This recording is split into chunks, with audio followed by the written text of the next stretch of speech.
The Federal Executive Council has ratified the African Medicine Agency Treaty, which was initially brought to life by the African Union heads of state and government at the 32nd meeting in Addis Ababa in February 2019, while also ordering the Debt Management Office to raise a federal government bond of about 758 billion naira to clear up the backlogs of pension liabilities owed various categories of pensioners. Correspondent Nabuchi Nabuchi sent in this report. The African Medicine Agency Treaty so far are 37 member states in the African Union already signed to the treaty and 26 have ratified it.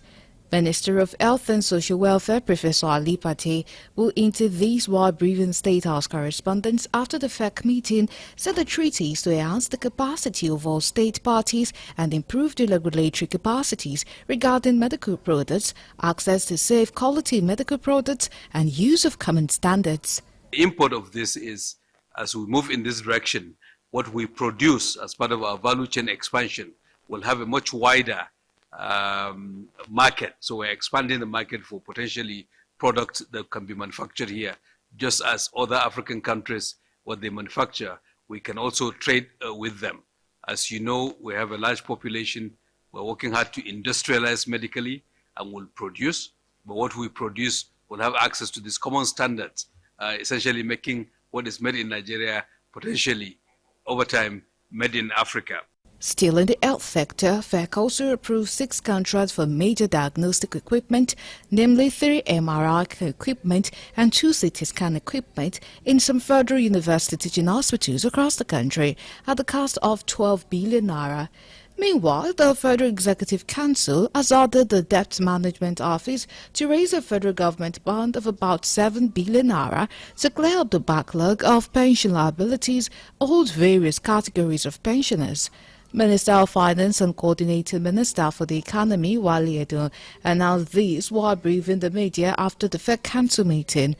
This is to assist pensioners who are owed funds under the defined benefit system that preceded the contributory pension scheme that came into force in 2004 and was updated with the new act in 2014. Some accrued liabilities which were building up over time. So, for example, someone who was on a defined benefit scheme yet to retire would need a top-up of their contributions or the amount due to them every time that there was a wage increase, every 5 years or so.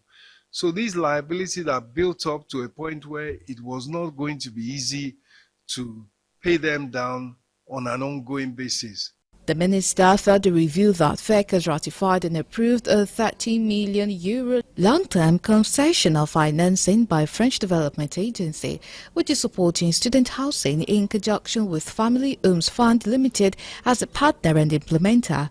This is for the provision of sustainable and clean energy-based accommodation projects for tertiary students throughout the country.